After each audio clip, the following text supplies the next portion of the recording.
ঈদের দিন সকালে নরসিংদীর পলাশের বাগদি গ্রামে ব্যাটারি চুরির অভিযোগে হিমেল নামে এক যুবককে আটক করে পিটুনি দেয় স্থানীয়রা। ওই যুবককে মারধরের খবর শুনে নিজের চাচা মনে করে ঘটনাস্থলে ছুটে যায় দুই ভাই রাকিব ও সাকিব। এ সময় তারা হিমেলকে মারধর না করে পুলিশে দেওয়ার অনুরোধ করে। পরে সন্ধ্যায় বিষয়টি নিয়ে সমঝোতার জন্য কয়েকজন স্থানীয় সাথে বসে রাকিব। এ সময় ক্ষিপ্ত হয়ে মারধর ও ছুরিকাঘাত করলে মারা যায় রাকিব। খবর শুনে ওই স্থানে গেলে রাকিবের ছোট ভাই সাকিব ও তার বাবা মাকে মারধর করে তারা। পরে তাদের উদ্ধার করে হাসপাতালে নেয়ার পর মারা যায় ছোট ভাই সাকিবও।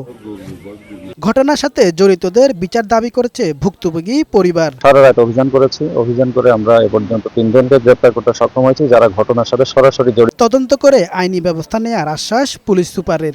এই ঘটনায় 3 জনকে গ্রেপ্তার করেছে পুলিশ। কামাল উদ্দিন, বৈশাখী সংবাদ।